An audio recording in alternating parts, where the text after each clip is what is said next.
Welcome into 23 ABC Sports. I'm KARI OSEP. When you ask many high school coaches, the dream is always to reach a state championship. But when you really get down to it, coaches just want to see their athletes make the most of their opportunities. Over at Bakersfield Christian, that's exactly what's happening for point guard Seth Marantos. When Marantos got to VCHS, his goal was to earn his way to a college scholarship. The Eagles starting point guard for 4 straight years did just that, receiving a full-ride scholarship to Fresno Pacific to continue his basketball career. He helped lead the Eagles to that state championship game in 2020, which the team would never get to play due to the pandemic, but today was a pretty sweet payoff. As head coach GARRETT Brown spoke on Seth's impact both on and off the court before making his dream a reality. Next to his parents and in front of loved ones, coaches, and his team, Marantos officially signed his national letter of intent. A special moment to share with those who have been along for his basketball journey thus far. It's amazing. They've given me all the confidence in the world, constantly supporting me, telling me that you'll be here one day.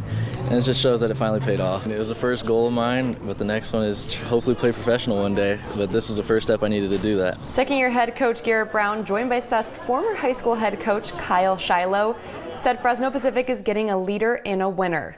And he feels that this signing day may be his biggest win. Any win I'll ever have, last year, this year, next year, any year following, nothing compares to this. To be able to, see one of your kids get a full athletic scholarship and get their education paid for at the next level, nothing compares to it. And a pretty big day all around for Seth as his team went on to win against Menachie, and Seth posting his first career dunk. Speaking of college, now we're headed over to Cal State Bakersfield baseball, who was opening up a 4-game homestand against Cal Poly earlier today. The Mustangs got on the board first off a wild pitch, but the runners respond at the bottom of the second.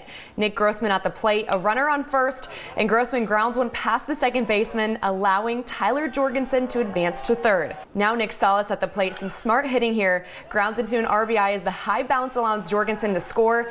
Salas would be out at first, tied up at 1. Not much later, Angel Saldivar brings Grossman home with a single to center.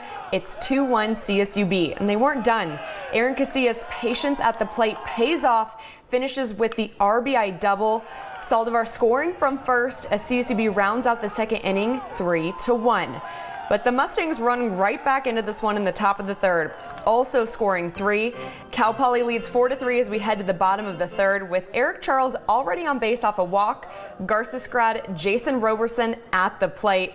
He's going to drop this one into left field. Outfielder misjudges it, and Charles, come on down. It's tied up at 4 with Roberson's RBI triple. CSUB would go on to win the first game of this series, 9-5 the final. There's a doubleheader tomorrow. Meanwhile, the Bakersfield Condors game against the Colorado Eagles was canceled tonight due to COVID-19 protocols. The teams were both warming up at Mechanics Bank Arena when word spread that there was a possible positive test on the Eagles side. Not much later, the game was officially canceled. The Condors will still host San Diego on Saturday at 5. And if Bakersfield would have beat Colorado, they would have earned the top spot in the Pacific Division standings. But as Ryan Holt explains, the cancellation still helps. You don't have to look at percentage, you can just look at the points, because that's what it's going to come down to. That being said, the Condors are a point up on Henderson right now. So to actually help the Condors, because when they started the night, they were behind Henderson on percentage points. They'll still be behind on percentage points, but not by the end of the season if we just didn't play any more games. So the Condors control their own destiny. We knew this going in anyways. And we now know the format of the Pacific Division playoffs for the Condors.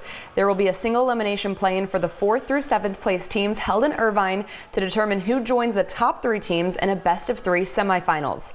The semis and finals will be hosted by the highest seed, and those finals would conclude by May 29th. A cancellation obviously was not expected, but I'm just thinking that the Colorado Eagles wanted to gift Holty some extra free time on his birthday. Happy birthday, Holty. For 23 ABC Sports, I'm KARI OSEP.